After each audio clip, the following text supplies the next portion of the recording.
ನಿಮ್ಮ ಆತ್ಮಗಳನ್ನು ದೇವರ ಮಕ್ಕಳಾಗುವಂತೆ ವಾಕ್ಯದಲ್ಲಿ ಬಲಪಡಿಸುವ ಅನುದಿನದ ಧ್ಯಾನ ಜನವರಿ 27. ಎಲ್.ಎನ್. ಜಿ. ವೈಟ್ ರವರ sons and daughters of god ಎಂಬ ಪುಸ್ತಕದ 27ನೆಯ ಪುಟ. ಶಿರೋನಾಮೆ: ಆತ್ಮವು ಚೈತನ್ಯಗೊಳಿಸುತ್ತದೆ, ಬದುಕಿಸುತ್ತದೆ. ಈ ದಿನದ ಸತ್ಯವೇದದ ವಾಕ್ಯ: ಬದುಕಿಸುವಂಥದ್ದು ಆತ್ಮವೇ, ಮಾಂಸವು ಯಾವುದಕ್ಕೂ ಬರುವುದಿಲ್ಲ. ನಾನು ನಿಮಗೆ ಹೇಳಿರುವ ಮಾತುಗಳೇ ಆತ್ಮವಾಗಿಯೂ ಜೀವವಾಗಿಯೂ ಅವೆ. ಯೋಹಾನ 6ನೆಯ ಅಧ್ಯಾಯ 63ನೆಯ ವಚನ. ದೇವರಾತ್ಮವು ಮಾತ್ರ ಗ್ರಹಿಕೆಯ ಸಾಮರ್ಥ್ಯಗಳನ್ನು ಬದುಕಿಸುವಂಥದ್ದಾಗಿದೆ. ದೇವರಿಗಾಗಿ ನಮ್ರತೆಯಿಂದ ನಿರೀಕ್ಷಿಸುವವರು, ಆತನ ನಡೆಸುವಿಕೆಗಾಗಿ, ಕೃಪೆಗಾಗಿ ಎದುರು ನೋಡುವವರಿಗೆ ಮಾತ್ರ ದೇವರಾತ್ಮವನ್ನು ಕೊಡಲಾಗುತ್ತದೆ. ನಂಬಿಕೆಯಿಂದ ಹೊಂದಿಕೊಂಡ ಈ ವಾಗ್ದಾನದ ಆಶೀರ್ವಾದವು ಅದೇ ಸರಣಿಯ ಸಾಲಿನಲ್ಲಿ ಇತರ ಆಶೀರ್ವಾದಗಳನ್ನು ಹೊತ್ತು ತರುತ್ತದೆ. ಕ್ರಿಸ್ತನ ಕೃಪೆಯ ಶ್ರೀಮಂತಿಕೆಯ ಪ್ರಕಾರವೇ ಅದನ್ನು ನೀಡಲಾಗುತ್ತದೆ ಮತ್ತು ಸ್ವೀಕರಿಸುವ ಸಾಮರ್ಥ್ಯದ ಪ್ರಕಾರವೇ ಪ್ರತಿ ಆತ್ಮಕ್ಕೆ ಪೂರೈಸಲು ದೇವರು ಸಿದ್ಧನಿದ್ದಾನೆ. ಪರಿಶುದ್ಧಾತ್ಮವನ್ನು ನೀಡುವುದು ಎಂದರೆ ಕ್ರಿಸ್ತನ ಜೀವನವನ್ನು ನೀಡುವುದು ಎಂದರ್ಥ.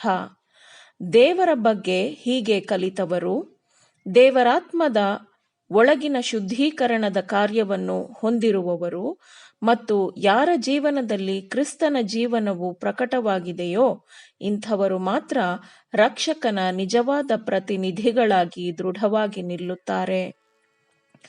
ದೇವರು ಮನುಷ್ಯರನ್ನು ಅವರಿರುವ ಸ್ಥಿತಿಯಿಂದಲೇ ಅವರನ್ನು ಸ್ವೀಕರಿಸಿ, ತನ್ನ ಸೇವೆಗಾಗಿ ದೇವರು ಅವರಿಗೆ ಶಿಕ್ಷಣ ನೀಡುತ್ತಾನೆ. ಮನುಷ್ಯನ ಆತ್ಮಕ್ಕೆ ಸ್ವೀಕರಿಸಲ್ಪಟ್ಟ ದೇವರಾತ್ಮವು ಮಾನವ ಆತ್ಮದ ಸಾಮರ್ಥ್ಯಗಳನ್ನು, ಕಾರ್ಯಭಾರಿಗಳನ್ನು ಬದುಕಿಸುತ್ತದೆ, ಚೈತನ್ಯಗೊಳಿಸುತ್ತದೆ.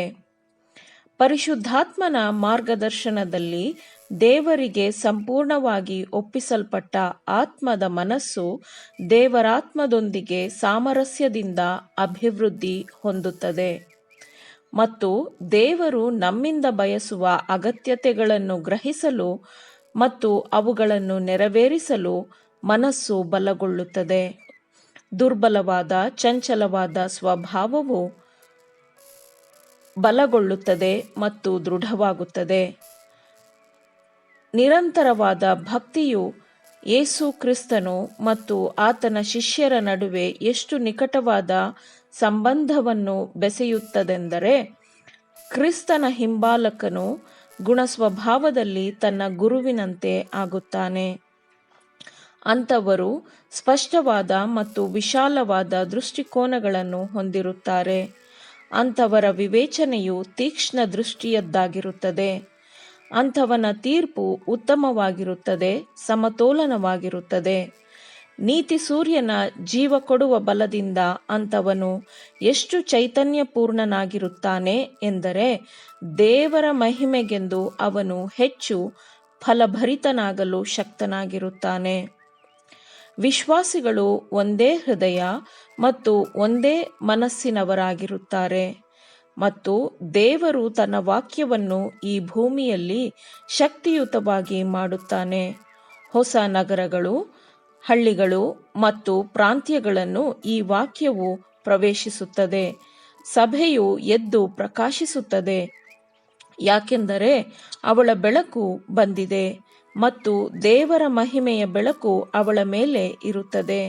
ನಮ್ಮಲ್ಲಿ ಪರಿಶುದ್ಧಾತ್ಮನು ನೆಲೆಸಿದ್ದರೆ ನಾವು ಯೇಸು ಕ್ರಿಸ್ತನನ್ನು ಮಹಿಮೆಪಡಿಸುತ್ತೇವೆ. ಆಮೇನ್. ದೇವರ ವಾಕ್ಯಗಳನ್ನು ಶ್ರದ್ಧೆಯಿಂದ ಆಲಿಸುವವರು, ಪಾಲಿಸುವವರು ಆಗಬೇಕೆಂದು ನಿಮ್ಮನ್ನು ಉತ್ತೇಜಿಸುತ್ತೇನೆ. ಪವಿತ್ರಾತ್ಮನ ಸಹಾಯದಿಂದ ಆಲಿಸಿದ ನಿಮ್ಮೆಲ್ಲರಿಗೂ ಧನ್ಯವಾದಗಳು. ಮತ್ತೆ ದೈನಂದಿನ ಧ್ಯಾನಕ್ಕಾಗಿ ನಾಳೆ ಸಂಧಿಸೋಣ. ಆಮೇನ್.